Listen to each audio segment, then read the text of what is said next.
માંડવીના ધારાસભ્ય અનિરુદ્ધભાઈ દવેના જન્મદિવસની વિવિધ સેવાકીય અને લોકલક્ષી કાર્યો દ્વારા ઉજવણી થઈ હતી। સવારે અનંતદ્વાર પાસે 7 કરોડના વિવિધ વિકાસ કાર્યોનું ખાતમુહૂર્ત અને લોકાર્પણ કરાયું હતું। માંડવી પાંજરાપોળ મધ્યે ગાયોને નિરણ, શીતળા માતા મંદિર પાસે વૃક્ષારોપણ, ટોપણસર તળાવના ઘનશ્યામ ઘાટ પર સંગીત ફુવારાનું લોકાર્પણ સહિત વિવિધ કાર્યક્રમો યોજાયા હતા।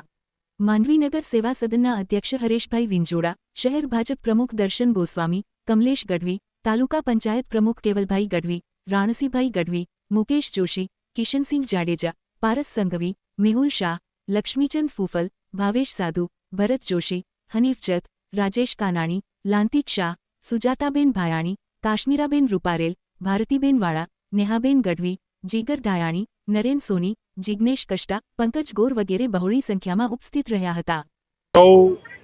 મારા મિત્ર વર્તુળ, માંડવી નગરપાલિકા, ભારતીય જનતા પાર્ટીનું ચારેય મંડળનું સંગઠન, માંડવી શહેર, માંડવી તાલુકો, મુંદ્રા શહેર, મુંદ્રા તાલુકો અને સમગ્ર ભારતીય જનતા પાર્ટીના કાર્યકર્તાઓ, નગરપાલિકાના સૌ ચૂંટાયેલા પદાધિકારીઓ અને મિત્રો અને સૌ મારા સ્નેહીજનો, સ્વજનો કે જેમણે મારા જન્મદિવસને સેવા દિવસ તરીકે ઉજવવાનું નક્કી કર્યું।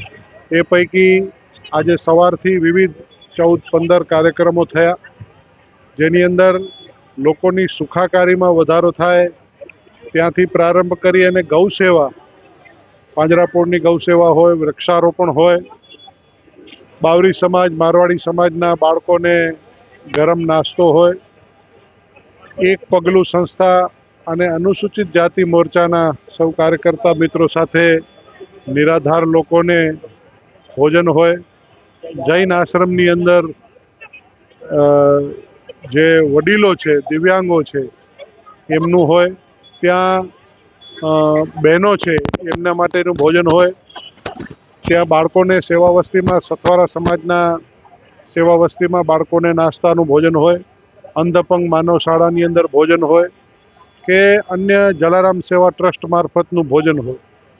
આમ કુલ મળીને સવારથી સેવાકીય કાર્યો કરવા, એમાં વિશેષ કરીને અનુસૂચિત જાતિ મોરચાએ જે પ્રયોગ કરીને જે ગામની અંદર જે નિરાધાર ભાઈઓ છે એમને ભોજન કરાવ્યું, લઘુમતી સમાજના મોરચાએ એમણે પણ બાવરી સમાજના બાળકોને ભોજન કરાવ્યું, અન્ય સમાજના લોકોએ પણ ઉપયોગી થઈને આની અંદર સહયોગ કર્યો છે।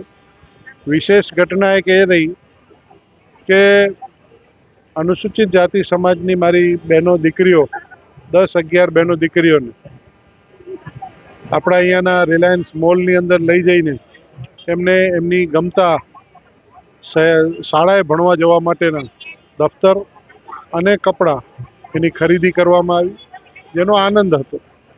માનસિક દિવ્યાંગ છે જે લોકો, એને જ ભોજન કરાવ્યું, તો એનો પણ એક આનંદ લોકોના મન ઉપર હતો।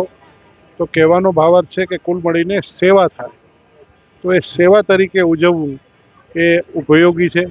એટલે બધા મિત્રોએ, નગરપાલિકાના રિટાયર્ડ કર્મચારીઓએ પણ આની અંદર સહયોગ આપીને એ લોકોએ પણ ત્યાં નાસ્તો કરાવડાવ્યો।